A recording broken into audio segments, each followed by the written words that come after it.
안녕하세요. 소희입니다. 여러분들 설 명절은 잘 보내셨나요? 굉장히 오랜만에 뵙게 되었죠? 오늘은 에드포스트와 그리고 블로그 권태기가 오신 분들을 위하여서 이야기를 준비해 보았습니다. 그래서 에드포스트에 대해서 먼저 말씀드리도록 할게요. 블로그의 첫 수익 창출의 시작은 에드포스트입니다. 그래서 여러분들께서 종종 많이들 물어보세요. 에드포스트는 어떻게 해야 등록을 할 수 있는지, 그리고 얼마 정도 버는지, 이걸로 어떻게 좀 돈을 벌어볼 수 있을지, 이런 질문들을 많이 해주십니다. 근데 결론부터 말씀드리자면 에드포스트는 주 수입원이 될 수가 없습니다. 그래서 선생님, 에드포스트 가지고 월급만큼의 수익을 기대할 수 있나요? 여쭤보시면, 물론 이제 네이버에 검색해 보시면 월 500, 월 몇백 이렇게 버시는 분들도 있으세요. 하지만 극소수의 인플루언서들을 제외하고서는 이 에드포스트로 수익을 기대하는 것은 아주 어려운 일입니다. 그래서 저만 해도 월에 10만 원이 되지 않거든요. 부수입원이지 주수입원은 기대하지 않는 것이 좋습니다. 그러면 왜 사람들은 이 에드포스트 승인을 기다리고 많이들 궁금해하고 등록 신청을 많이 할까요? 왜냐하면 이 에드포스트의 기준이 나의 블로그 성장 지표로도 볼 수 있기 때문입니다. 그래서 에드포스트 같은 경우는 수입원에 대해서 얼마 정도 벌 수 있냐 물어보시면 사람들마다 다 달라요. 왜냐하면 내가 쓴 포스팅 중간중간마다 광고가 이렇게 달리는 것이 에드포스트입니다. 그런데 이제 그 조회수에 따라서, 그리고 그 글을, 내 포스팅한 글을 본 사람들이 나의 광고 글이 달린 그 링크를 얼마나 클릭하느냐에 따라서 이 금액은 달라지기 때문에 제가 함부로 얼마 정도 번다라고 확신을 드리기는 어렵고요. 이거는 다른 데 물어보셔도 마찬가지일 겁니다. 그러면 어떻게 하면 에드포스트 수익이 늘까요? 물어보신다면 당연히 조회수 클릭량이 높을수록 나의 포스팅에 광고글 클릭하는 그 가능성이 높아질 수 있겠죠? 에드포스트의 기준은 이렇습니다.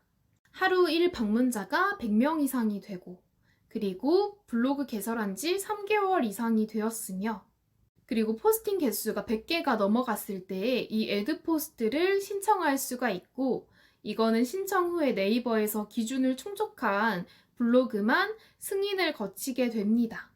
그래서 이 광고 선정의 경우는 국내에 있는 광고만 선정이 되기 때문에 그래서 더욱이 큰 수익을 기대하기는 힘들어요. 하지만 아까 말씀드린 것처럼 이 에드포스트 자체가 나의 블로그 성장의 지표로 좀 볼 수 있기 때문에 우리들은 블로그 성장을 에드포스트 승인을 달 때까지는 만들어 두어야 합니다.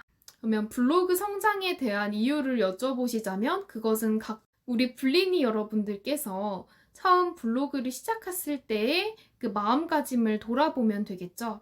그래서 내가 무슨 목적으로 이 블로그를 시작했는가를 생각해 본다면 이것에 대한 답은 나올 거란 생각이 듭니다.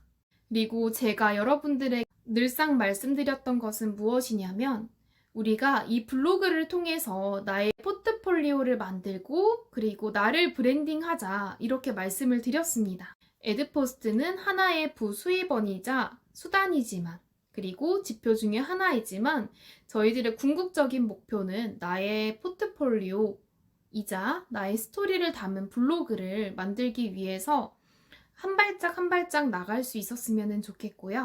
우리가 명절 전에 지난 강의 때에 1일 1포스팅을 하자, 그리고 글쓰기 근육을 키워보자 이야기도 했고 이제 해당 미션으로 5개의 포스팅 계획을 올려달라 이렇게도 말씀드렸습니다. 네, 이 가운데 있어서 매일매일 블로그를 쓰는 것에 대해서 내가 이 글을 왜 쓰고 있지? 라고 생각을 하시는 분들도 있으실 것 같고, 그리고 미션을 하기도 전에 우선 내가 타자를 손바닥을 이렇게 딱 올려는 놨지만 머릿속이 하얘지고 어떻게 글을 써야 할지 모르겠는 분들도 있을 것 같아요. 그래서 블로그 권태기를 일찍 맞이하신 분들, 그리고 좀 진행을 하다가 맞이하신 분들을 위해서 하나 이야기하고 싶은 것이 있습니다. 20세기에 미국의 언론인이자 동기부여 칼럼니스트인 윌리엄 아서 워드는 이렇게 말했습니다. 우리의 앞에 돌이 놓여져 있을 때 우리는 그 돌을 던질 수도 있고 그 돌에 걸려 넘어질 수도 있고 그 돌을 밟고 올라설 수도 있으며 그 돌을 가지고 무언가를 만들 수도 있다. 그리고 이것은 우리의 선택이다. 라고 이야기를 했습니다. 단순히 블로그 권태기만을 이야기하는 것은 아니고요. 인생을 살다가 보면은 우리 앞에 놓여진 무언가, 어떤 환경적인 요소가 될 수도 있고, 그리고 우리들 마음이 그 앞에 돌과 같은 걸림이 될 때도 있을 겁니다. 근데 우리의 일생의 앞에 놓여진 이 돌을 바라보았을 때 우리가 어떻게 해결해야 될지는 우리의 몫이자 선택이 되겠죠. 해서 블로그만 따지더라도 우리가 블로그 글쓰기가 내가 아직 해본 적이 없기 때문에 미숙하고 부족하고 민망한 것은 지금 시작한 블리니 여러분들은 모두 같은 입장입니다. 하지만 이 가운데에서도 민망함을 이기고 그래도 한 글자 한 글자 적어보시는 분들, 그리고 사진이라도 조금 더 촬영해보고 올려보는 분들과 내 마음이 걸림이 되고 이 민망함을 이기지 못하여서 멈추는 사람과의 차이는 굉장히 클 거란 생각이 듭니다. 하지만 아서는 이런 말도 했어요. 실패란 잠시 늦어지는 것이지 영원한 패배는 아니다. 즉, 일시적으로 돌아가는 길이지 막다른 길은 아니라는 말이다. 라고 이야기를 했습니다. 그래서 잠시 내가 권태기가 왔다 할지라도 이 블로그 글쓰기가 권태기가 오고 잠시 잠깐 멈췄다 할지라도 여기서 끝은 아닙니다, 여러분. 명절도 끝났겠다. 그리고 지금 이 순간 여기까지 들으셨다면 이 시간을 명분으로 그리고 이 시간을 기회 삼아서 저희 다시금 시작을 해보았으면 좋겠습니다.